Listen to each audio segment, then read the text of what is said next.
Max Weber, the cage built entirely out of good, efficient rules. Here is an uncomfortable thought experiment.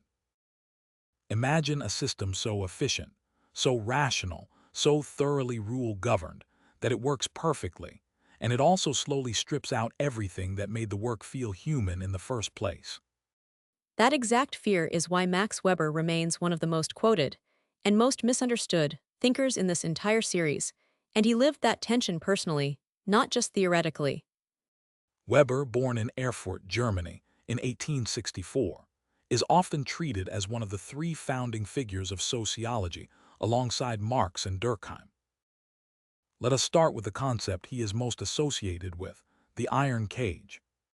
Weber's argument, most fully laid out in Economy and Society, is that modern life is undergoing a relentless process he called rationalization, the steady replacement of tradition, personal relationships, and charismatic authority with formal rules, calculation, and bureaucratic procedure. Bureaucracy, in Weber's specific technical sense, is not an insult. It is a genuinely powerful, efficient way of organizing large-scale human activity. Clear rules, defined roles, decisions made on consistent criteria rather than personal favoritism. His famous worry is that this efficiency comes at a real cost, trapping modern people inside what he called an iron cage of rules and procedures that becomes almost impossible to escape, even once it stops serving any deeper human purpose. Unpack bureaucracy a bit more, because Weber's technical definition is more precise than the way people casually use the word today. Weber identified specific features of what he called rational legal authority, the kind bureaucracy runs on, clearly defined jurisdictions and duties, a hierarchy of offices rather than personal relationships, decisions based on written rules and records, and a strict separation between an official's personal life and the official duties of their position. Compare that to what he called traditional authority, power legitimized by long-standing custom, a king ruling because kings have always ruled, or charismatic authority, power flowing from an individual leader's extraordinary personal qualities, someone people follow because of who they are, not because of any office they hold. Weber's argument is that modern history shows a long, largely one-directional drift from traditional and charismatic authority toward rational, legal, bureaucratic authority, because it scales and endures far better than either alternative. And there is real historical grounding behind that claim, not just abstract theorizing. Very real grounding.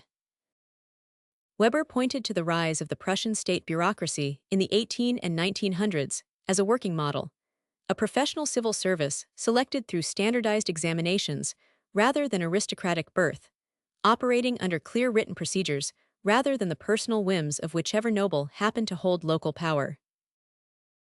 That Prussian model, efficient, meritocratic on paper, and thoroughly rule-bound, became a template for modern state administration across much of the industrialized world, and Weber watched it happen within his own lifetime, in his own country. Now, his other major idea, the Protestant ethic, is genuinely one of the most argued over theories in the whole history of sociology. And deserves to be presented with the argument still attached, not as settled fact. In The Protestant Ethic and the Spirit of Capitalism, published in 1904 and 1905, Weber argued that certain strands of Protestant theology, particularly Calvinism, with its doctrine of predestination, the belief that a person's ultimate salvation was already fixed by God and could not be earned through good works, produced an unexpected cultural side effect.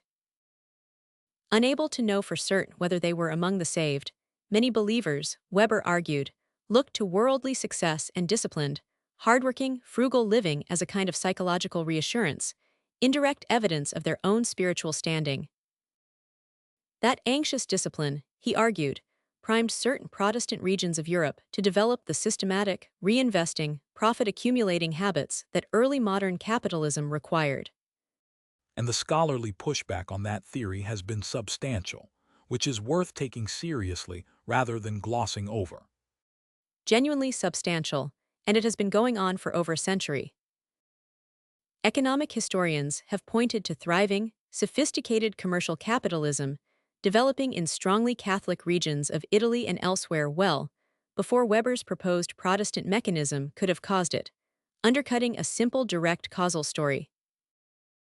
Others argue Weber's correlation between Protestant regions and early industrial development can be explained more directly by other factors entirely: geography, trade routes, existing legal and property institutions, without needing a specifically religious psychological mechanism at all. Weber's defenders respond that he was always describing one contributing cultural current among several, not claiming Protestantism was the sole cause of capitalism, and that his argument holds up better as a study of cultural motivation than as a strict, exclusive causal claim. That argument remains genuinely unresolved among historians today, not a footnote quietly settled long ago. There is also real personal weight behind Weber's work, isn't there? Not just an academic exercise. Considerable weight. Weber suffered a severe mental health breakdown in the late 1890s, following intense personal and professional strain, including a difficult confrontation with his own father shortly before his father's death, and it left him largely unable to work for several years. His politics were also genuinely complicated.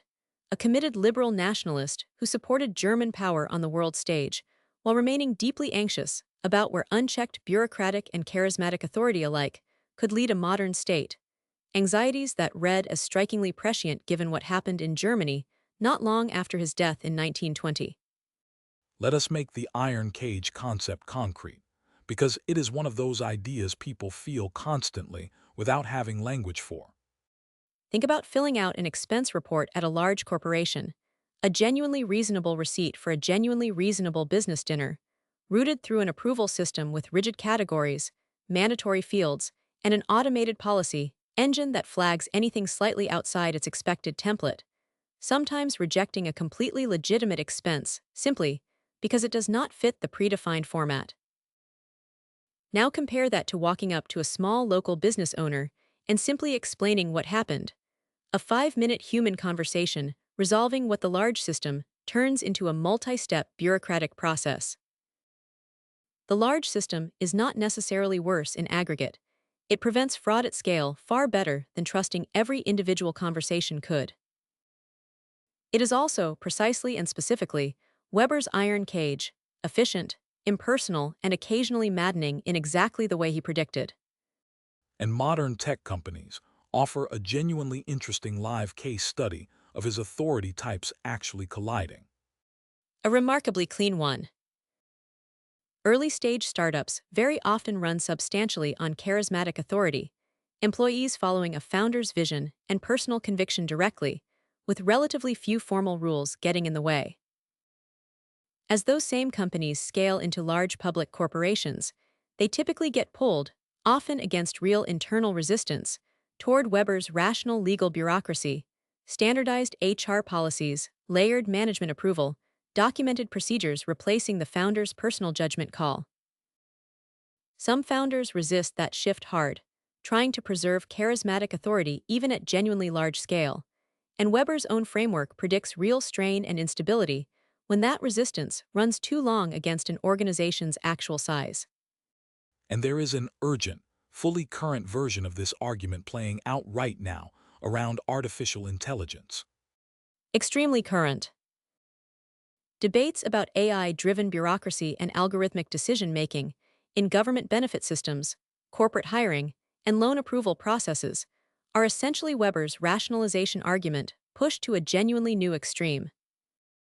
Supporters argue algorithmic systems reduce human bias and inconsistency, applying the same rules to everyone in exactly the impartial spirit Weber praised in Rational Legal Authority at its best. Critics argue these systems can create an even more airtight iron cage than Weber ever imagined, decisions that feel impossible to appeal, explain, or even fully understand, since the actual reasoning is buried inside a model rather than written down in a document a person could challenge. That fight over algorithmic governance is unfolding in courts, legislatures, and corporate policy right now, entirely unresolved, and it is arguably the most Weberian live debate happening anywhere today. So what is the honest, motivating reason to actually take Weber seriously? Because he named a trade-off almost everyone feels but rarely articulates clearly, that the very efficiency, fairness, and predictability people genuinely want from large institutions is the same force that can drain those institutions of warmth, flexibility, and any sense of individual human judgment mattering at all. He was not simply against bureaucracy, he thought it was often necessary and often an improvement over the alternatives. His warning was narrower and sharper, that once the cage is built, even the people who built it can struggle to remember why, or to ever meaningfully step back outside it. Which sets up a natural next step, because our next thinker looked at Weber's insights about authority and bureaucracy, alongside Durkheim's insights about solidarity, and tried to build something genuinely bigger out of both, a single, unified theory of how an entire society actually functions. Where Weber and Durkheim each mapped one piece of the puzzle, our next thinker wanted to build the whole map at once, an ambitious, hugely influential project that dominated American sociology for decades before collapsing under its own critics. Next time, Talcott Parsons, and the grand attempt to explain society the way a biologist explains a living body. See you then.